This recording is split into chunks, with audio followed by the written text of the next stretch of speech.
আসসালামু আলাইকুম। আজকে আমরা একটা নির্দিষ্ট উৎসের গভীরে যাব। ওয়ালাইকুম আসসালাম। উৎসটার মূল বিষয়বস্তু হচ্ছে পবিত্র কোরআনের সূরা হুদ।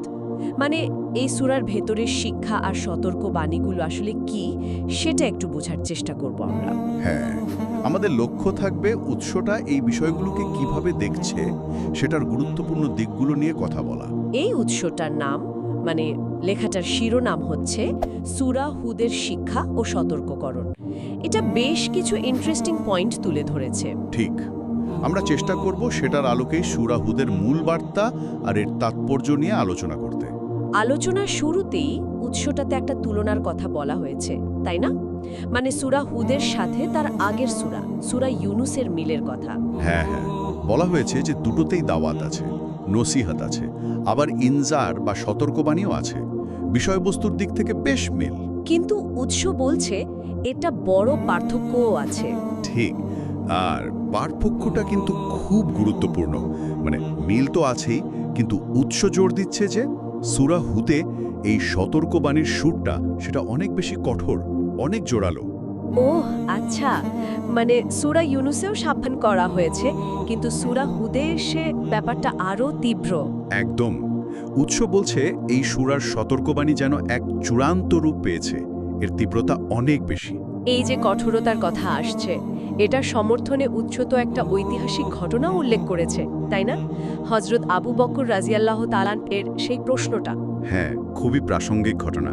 হযরত আবু বকর রাদিয়াল্লাহু তাআলা একবার নবীজি সাল্লাল্লাহু আলাইহি ওয়াসাল্লামকে জিজ্ঞেস করেছিলেন, মানে কেন তার চেহারায় এত তাড়াতাড়ি বার্ধক্যের ছাপ পড়ছে।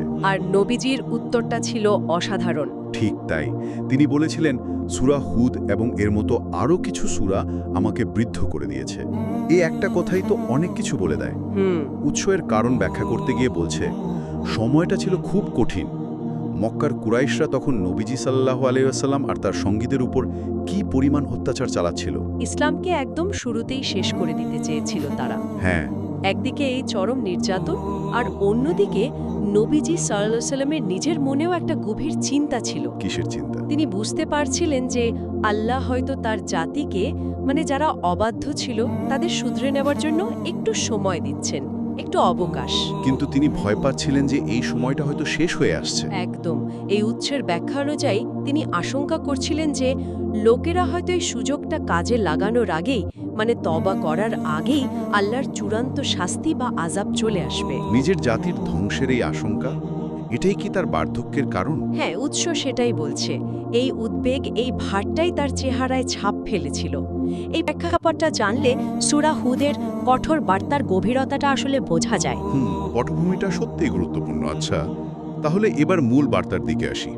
এই উৎস অনুযায়ী সূরা হুদের প্রধানত কোন কোন দিকে আহ্বান জানানো হয়েছে, মানে দাওয়াত বলতে কি বোঝানো হচ্ছে এখানে? উৎস এখানে পরিষ্কারভাবে তিনটা মৌলিক আহ্বানের কথা বলেছে। প্রথমটা হলো আল্লাহর রসুলের আনুগত্য, মানে তার কথা শোনা, তার নির্দেশনা পুরোপুরি মেনে চলা। আচ্ছা, আর দ্বিতীয়টা? দ্বিতীয়টা হলো শিরক পুরোপুরি ছেড়ে দেওয়া, মানে আল্লাহর সাথে কাউকে শরিক না করা, এক আল্লাহ ছাড়া আর কারো ইবাদত না করা, কারো কাছে সাহায্য না চাওয়া, এই সব কিছু থেকে সম্পূর্ণ মুক্ত হওয়া। এই বিষয়টাতে উৎস খুব জোর দিয়েছে। আনুগত্য আর শিরক বর্জন, এটা তো তাহলে ভিত্তি। হ্যাঁ, ভিত। আর তৃতীয় আহ্বানটা হলো এই ভিত্তির উপর জীবনটাকে সাজানো। কিভাবে? মানে জীবনের সব কিছু, ব্যক্তিগত, সামাজিক, অর্থনৈতিক সব কাজকর্মে এটা মনে রাখা যে একদিন আল্লাহর সামনে দাঁড়াতে হবে, সব কিছুর হিসাব দিতে হবে। এই পরকালের জবাবদিহিতার বোধটা সবসময় জাগিয়ে রাখা। উৎসের বিশ্লেষণে এই তিনটোই হলো দাওয়াতের মূল স্তম্ভ। বুঝতে পারছি। দাওয়াতের পর আসে উপদেশের প্রসঙ্গ, মানে নসিহত। উৎস এই দিকটা কিভাবে ব্যাখ্যা করছে? নসিহাতের ক্ষেত্রে উৎস মূলত বলছে ইতিহাস থেকে শিখতে, মানে অতীতে যেসব জাতি নবীদের কথা শোনেনি, আল্লাহর পথ থেকে মুখ ফিরিয়ে নিয়েছিল, যারা দুনিয়ার চাকচিক্য, ক্ষমতা, ধন সম্পদের মোহে ডুবেছিল।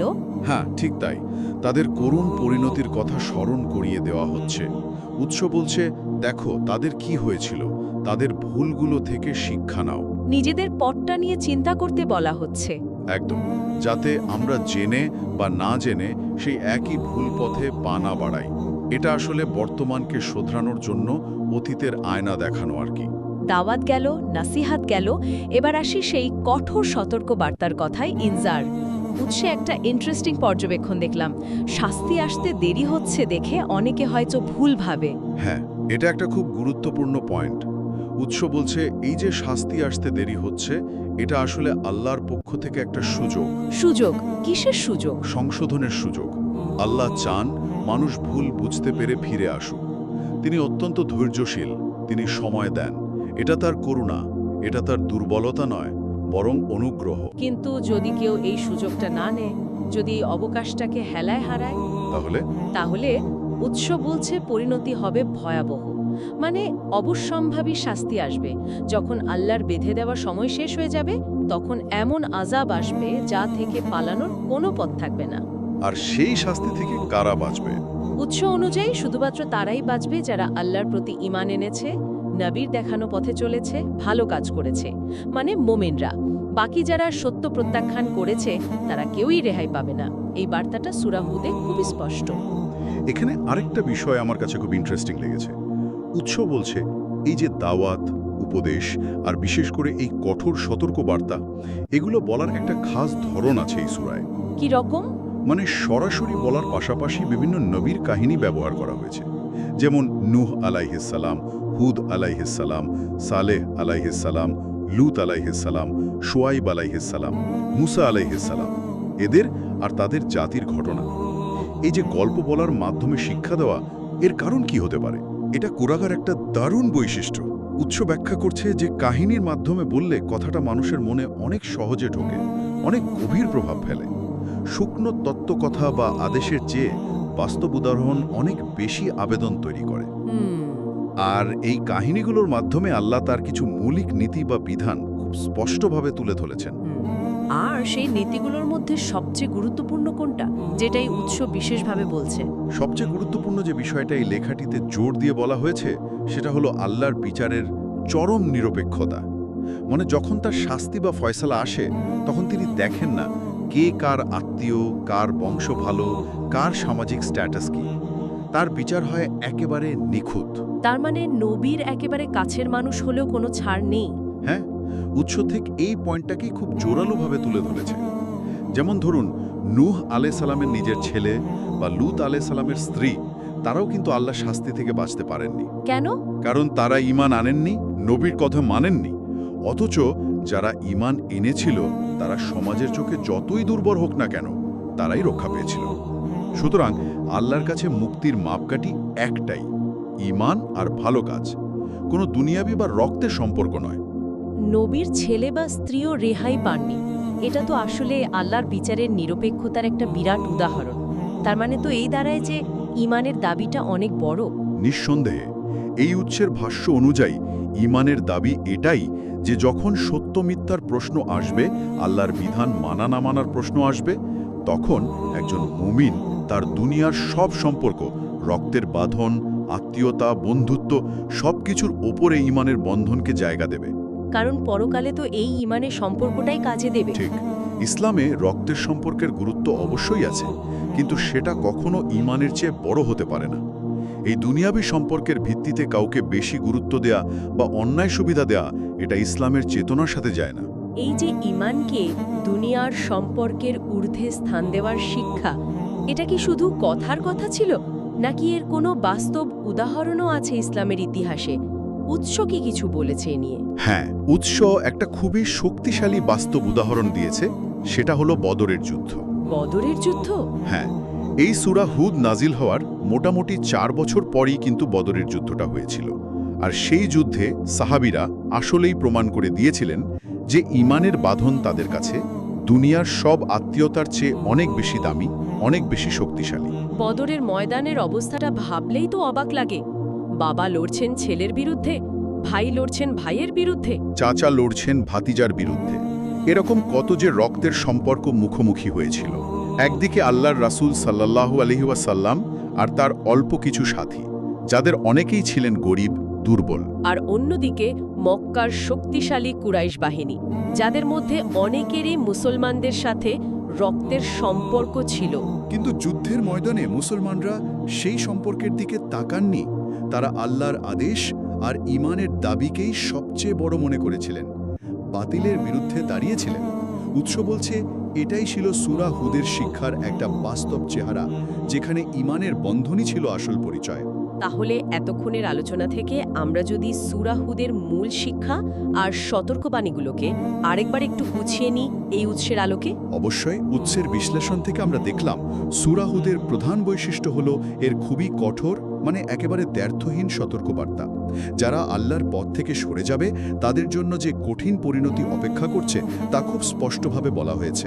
পাশাপাশি আল্লাহর প্রতি একনিষ্ঠ আনুগত্য আর শিরক বা বহুত্ববাদকে পুরোপুরি বর্জন করার জন্য খুবই জোরালো আহ্বান আছে। আর উপদেশ হিসেবে আছে অতীত জাতিগুলোর ধ্বংসের ইতিহাস থেকে শিক্ষা নেওয়ার কথা, যাতে আমরা একই ভুল আবার না করি।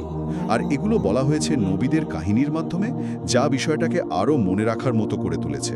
আর আমার কাছে যেটা সবচেয়ে গুরুত্বপূর্ণ মনে হয়েছে এবং উৎস যেটায় জোর দিয়েছে সেটা হলো ঈমানের বন্ধনকে দুনিয়ার সব সম্পর্কের ওপরে স্থান দেওয়ার নীতি। আল্লাহর চূড়ান্ত বিচারের দিনে কিন্তু রক্তের সম্পর্ক নয়, বরং ঈমান আর আমলই হবে মুক্তির চাবিকাঠি। একদম ঠিক। এই বিষয়গুলোই সূরা হুদের মূল বার্তা হিসেবে এই উৎসের আলোচনা থেকে উঠে এসেছে। এটা শুধু অতীতের কাহিনী নয়, বরং সবসময়ের মানুষের জন্যই এটা একটা জীবন্ত গাইডলাইন আর ওয়ার্নিং। আমাদের আজকের আলোচনা প্রায় শেষ। যাবার আগে এই উৎসের তথ্যের উপর ভিত্তি করে একটা চিন্তা শ্রোতাদের জন্য রেখে যেতে চাই। অবশ্যই। দেখুন, একদিকে আল্লাহ সংশোধনের জন্য সময় দিচ্ছেন, অবকাশ দিচ্ছেন, আবার অন্যদিকে বলছেন এই সুযোগ কাজে না লাগালে কিন্তু কঠিন শাস্তি আসবে। এই যে একটা টানা পড়েন, অবকাশ আর অবশ্যম্ভাবী বিচার, এটা আমাদের ব্যক্তিগত বা সামাজিক জীবনে নিজেদের শুধরে নেওয়ার যে তাগিদ, সেটাকে কিভাবে আরও জরুরি করে তোলে। ভাবনার বিষয়। অথবা আরেকটা দিক হলো এই যে ঈমানের বন্ধনকে দুনিয়াবি সম্পর্কের উপরে স্থান দেওয়ার নীতিটা আমরা দেখলাম, আজকের এই জটিল সময়ে আমাদের সমাজে এর বাস্তব প্রয়োগ বা প্রাসঙ্গিকতা ঠিক কতটুকু? এই প্রশ্নগুলো হয়তো আমাদের আরও গভীর চিন্তার দিকে নিয়ে যেতে পারে। ঠিক।